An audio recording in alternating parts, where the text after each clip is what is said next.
Assalamualaikum semua. Video ini adalah sedutan rakaman kelas Bahasa Melayu Google Meet yang cikgu laksanakan tempoh hari. Selamat menonton. Okey, kita pergi kepada permainan ini. Serkap dan bubu. Serkap dan bubu. Yang mana satu serkap, yang mana satu bubu? Okey, cikgu explainkan dulu. Serkap dan bubu ni sebenarnya apa? Ia adalah sejenis alat untuk menangkap kura-kura. Betul? Bukan kura-kura, menangkap ikan. Ya, sejenis alat untuk menangkap ikan. Jadi budak-budak kampung yang tinggal di sawah padi ni biasa dengan benda ni. Kalau kamu nampak tiga orang budak lelaki tu, dia sedang sibuk menangkap ikan lah. Jadi dia gunakan benda tu, dia akan nampak ikan je, terus dia serkuk ikan tu dengan benda alat tu. Jadi bila dah tenggelam alat tu, jadi ikan tak boleh keluar. Senang je, dia masukkan tangan dia dalam lubang atas tu, terus dia boleh tangkap ikan tersebut. Itu adalah sejenis alat untuk menangkap ikan. Jadi cikgu pergi kepada jawapannya, yang mana satu serkap, yang mana satu bubu. Jadi jawapannya serkap ni, ni bukan budak tu, gambar alat tu. Itu adalah serkap. Jadi yang bubu pula, yang besar tu. Yang bubu ni dapat boleh tangkap ikan yang banyak. Kamu pergi dekat sungai yang ada celah-celah batu tu, kamu letaklah bubu ni. Tinggalkan semalaman. Bila keesokannya kamu datang, kamu akan nampak banyak ikan akan masuk dalam bubu tu. Sebab kamu dah letak umpan kat dalam dia. Jadi ikan yang masuk ke dalam bubu tu, dia tak boleh keluar dah. Jadi itulah sejenis alat untuk menangkap ikan. Jadi sekurang-kurangnya cikgu nak kamu tahu dah apa benda yang cikgu gambar, yang cikgu tunjuk. Ya. Baik, seterusnya. Antara joran, jala dan juga pukat. Joran, jala dan juga pukat. Yang mana satu joran, yang mana satu jala dan yang mana satu pukat? Okey, kalau cikgu kat sekolah ni ramai yang angkat tangan ni. Ramai dah tahu. Okey, joran yang mana? Kadang-kadang dia tak tahu joran. Apa benda cikgu joran? Saya tahu pancing je. Jadi dia tak pernah jumpa perkataan joran tu. Okey, joran yang pakcik ni lah, yang pakcik tu pegang tu. Biasa kamu suka pergi pancing kan? Sikit-sikit pergi memancing. Yang kamu pegang tu dipanggil sebagai joran. Jala macam mana pula? Jala yang kamu cakap tadi tu lah. Yang pakcik Kasim tu tadi. Dia sedang apa tadi? Betulkan jala dia tu kan? Apa perkataan tadi? Cikgu dah lupa dah. Menyirat. Okey, menyirat. Okey. Jadi seorang, kalau biasanya kalau jala ni dia lebih kecil. Ya, dia tak besar. Tapi kalau besar, kalau melibatkan tangkapan ikan di laut dalam, dia perlukan satu jala yang lebih besar. Itu yang kita panggil dia sebagai pukat. Pukat. Kalau pukat ni sekali tangkap ikan, beribu-ribu ekor akan dapat. Kalau jala ni tak banyak sangat. Okay? Kalau pukat ni dia perlukan mesin untuk menarik pukat tersebut. Ya. Okey, baik. Seterusnya, yang ini cikgu nak kamu tulis jawapan dekat ruangan chatting tu. Kamu tulis jawapan. Siapa yang betul semua, cikgu bagi hadiah bila kita jumpa kat sekolah nanti. Cikgu bagi masa 5 minit. Cepat buat. Jawapannya dekat atas tu. Apa itu A? Apa itu B? Apa itu C? Apa itu D? Apa itu E? Apa itu F? Dan apa itu G? Cikgu bagi masa 5 minit. Tolong dapatkan jawapannya sekarang.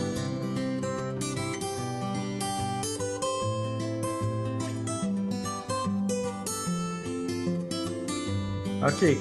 Jadi kamu tulis jawapan dia dekat ruangan chatting ni. Siapa yang bagi jawapan cikgu betul semua dulu, cikgu bagi hadiah.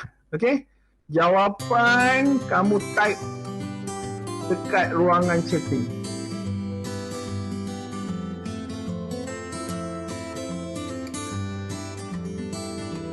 Nanti kalau kita jumpa di sekolah nanti, cikgu akan bagi hadiah. Kalau betul semua. Siapa yang betul semua sahaja cikgu akan bagi hadiah. Okey? Siap sedia Cikgu akan buka ini semula. 5 minit dari sekarang. Jawapan tulis dekat ruangan chatting. Apa itu A? Apa itu B? Apa itu C? Apa itu D? A, B, C, D. Okey? Siapkan A, B, C, D dulu. Nanti cikgu akan pergi kepada yang berikutnya. E, F, G. 5 minit.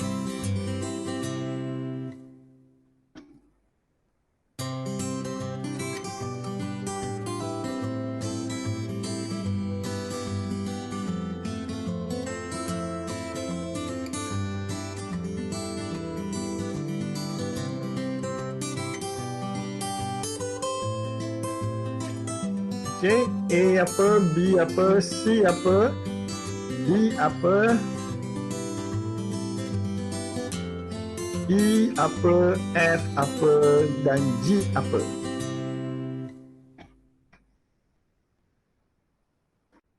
Okey, kita semak jawapan. Cikgu rasa ramai dah bagi jawapan ni kan. Okey, kita tengok jawapan masing-masing.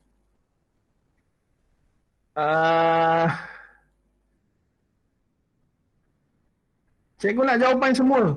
Jangan bagi A saja. Cikgu nak semua sekali. A apa, B apa sampai G. Ada yang tak sempat? Ni Nolida bakar ni. Sekejap. Kita semak Menganyam, menenun, menekat, menyulam, mencantik, menjahit. Okey, sekejap. Cikgu ambil gambar dulu, nanti cikgu lupa. Nolida bakar. Ada jawapan lagi tak?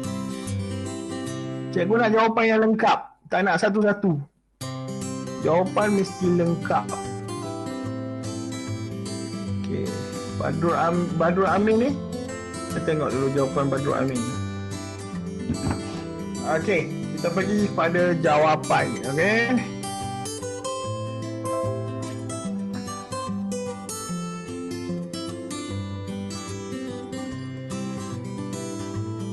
Okey, kita semak jawapan Okey, perkataan untuk gambar A, jawapannya menganyam. Menganyam apa? Menganyam tika. Okey, kita tengok jawapan daripada Nolida Bakar. Menganyam, betul. Badrul Amin pun jawab menganyam, betul. Okey, bagus. Okey, menganyam tika, itu jawapannya. Okey, seterusnya perkataan B. Untuk gambar B. B adalah menganyam ketupat. Okey, menganyam ketupat. Nolida Bakar jawab betul menganyam. Badrul Amin pun jawab betul menganyam. Okey, jadi A dan B dua-dua betul. Bagus. Kita pergi pada jawapan C. C adalah menenun. C adalah menenun. Dia menenun apa tu? Menenun kain songket. Itu alat menenun, alat tenunan. Ya. Jadi Nolida Bakar jawab betul menenun, bagus. Badrul Amin pun jawab betul menenun, bagus. Hebat. Okey, D. D tu biasa orang nak kahwin dia akan buat tempahan untuk dia punya dulang. Jadi ataupun tepak sirih. Jadi biasanya orang akan upah untuk menekat. Biasanya dia akan menekat menggunakan benang emas. Ya, benang emas. Jadi perkataan menekat ni biasanya dia akan lukis di atas kain tu, barulah diikuti dengan cara menekat menggunakan benang emas mengikut lukisan yang telah dilukis itu. Jadi D itu adalah menekan. Nolida Bakar betul. Badrul Amin pun betul. Bagus. Okey. Perkataan seterusnya. I adalah apa? Okey. I itu adalah menyulam. Okey. Menyulam. Bagus. Nolida Bakar betul juga. Okey. Badrul Amin pun betul juga, menyulam. Ya, dia menyulam. Dia nak biasanya dia akan sama juga. Cara dia, lukisan tu dia akan lukis dulu di atas papan tu, dan biasanya mak-mak kita kan suka jahit labuci, manik-manik dekat tudung. Itu yang dipanggil sebagai menyulam. Betul. Setakat ni semua betul. F. Yang ini biasa orang nak lukis batik. Dia akan gunakan pen yang ada cecair lilin yang panas. Okay, bila cecair tu, lilin tu panas, dia jadi cair, barulah kita boleh lukis di atas kain. Ini yang dipanggil sebagai mencanting. Mencanting. Ya, mencanting. Jadi, Nolida Bakar betul, mencanting. Last sekali pun mencanting betul. Badrul Amin pun betul. Alhamdulillah, bagus. Dan yang terakhir, ini paling senang, menjahit. Ya, menjahit menggunakan mesin jahit. Jadi, Nolida Bakar dan juga Badrul Amin, kamu kalau dah boleh datang ke sekolah nanti, jumpa cikgu akan bagi hadiah. Hadiah apa? Itu rahsia kita berdua. Ya, cikgu sendiri akan bagi kamu hadiah. Okey, tahniah kepada Nolida Bakar dan juga Badrul Amin. Ini nama kamu ke nama orang lain ni? Nama ayah kamu ke apa? Tak kan? Okey, baik. Seterusnya, kita nak dah pukul berapa dah ni? Alamak, dah pukul 11 dah. Kita teruskan lagi sikit lagi. Sebelum cikgu akhiri kita punya perbincangan. Okey. Ada beberapa perkataan yang cikgu nak kamu catat. Okey, ini ada perkataan perbuatan kata kerja. Okey. Apa yang sedang dilakukan oleh Pak Cik ini? Kalau kamu pernah tengok apa perlakuan ni, apa nama kata kerjanya? Mengganda. Bukan mengganda. Kalau mengganda tu G2, yang ni menganda, G1. Jadi dia kata dasarnya adalah kanda. Pernah dengar tak nasi kanda? Nasi kanda yang kamu biasa makan kat restoran mamak tu, tu nasi kanda. Jadi asal usul nasi kanda ni daripada perkataan menganda. Kalau kamu dulu orang India Muslim, dia akan jual nasi kanda menggunakan bakul yang diletakkan di atas bahu. Dia akan letakkan kayu, jadi depan belakang ada bakul, dia akan mengganda benda tu. Itu yang perlakuan ni lah yang dipanggil sebagai mengganda.